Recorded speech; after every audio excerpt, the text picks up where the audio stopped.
देश की सबसे पुरानी राजनीतिक पार्टी कही जाने वाली कांग्रेस की मौजूदा हालात पर अब दूसरे दलों के नेता भी चिंता जताने लगे हैं। हिमाचल प्रदेश के पूर्व सीएम शांता कुमार ने शुक्रवार को कहा है कि राष्ट्रीय राजनीति में फिर से प्रासंगिक बनने के लिए कांग्रेस को गांधी परिवार की छत्रछाया से बाहर आना चाहिए। इसके साथ ही उन्होंने कैप्टन अमरिंदर को कांग्रेस न छोड़ने की भी सलाह दी है। उन्होंने कहा है कि यदि कांग्रेस को राजनीतिक परिदृश्य से हटा दिया जाता है तो भारत का लोकतंत्र राष्ट्रीय विपक्ष के बिना रह जाएगा। कुमार ने धर्मशाला में मीडिया से बातचीत करते हुए कहा है कि कांग्रेस ही भाजपा के बाद एकमात्र राष्ट्रीय पार्टी है। ऐसे में यदि वह कमजोर होती है तो फिर राष्ट्रीय स्तर पर राजनीति विपक्षहीन रह जाएगी। उन्होंने कहा है कि लोकतंत्र का रथ दो पहियों पर चलता है, एक सत्ता पक्ष और दूसरा विपक्ष।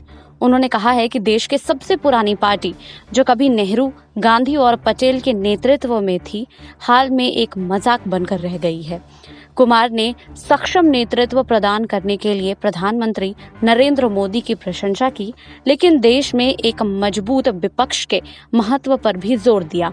उन्होंने कहा कि अटल जी कहा करते थे कि हमें हमेशा पार्टियों की छोटी दीवारों में नहीं रहना चाहिए, इसलिए मैं यह देश के मंदिर में खड़े होकर कह रहा हूँ। अटल और आडवाणी के साथ लंबे अरसे तक राजनीति कर चुके शांता कुमार ने कहा है कि कांग्रेस के लिए एकमात्र इलाज गांधी परिवार की गुलामी से बाहर आना है।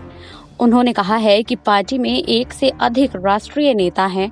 उन्होंने पंजाब के पूर्व मुख्यमंत्री कैप्टन अमरिंदर सिंह से कांग्रेस नहीं छोड़ने की बात कही।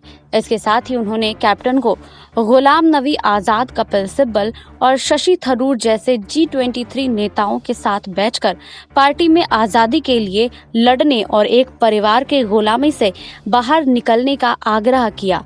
G23 कांग्रेस के उन नेताओं का एक समूह है जिन्होंने पिछले साल सोनिया गांधी को पत्र लिखकर पार्टी में संगठनात्मक बदलाव की मांग की थी। आपको हमारी ये रिपोर्ट कैसी लगी हमें कमेंट बॉक्स में लिखिए। बाकी और खबरों के लिए जुड़े रहिए SPN 9 न्यूज के साथ।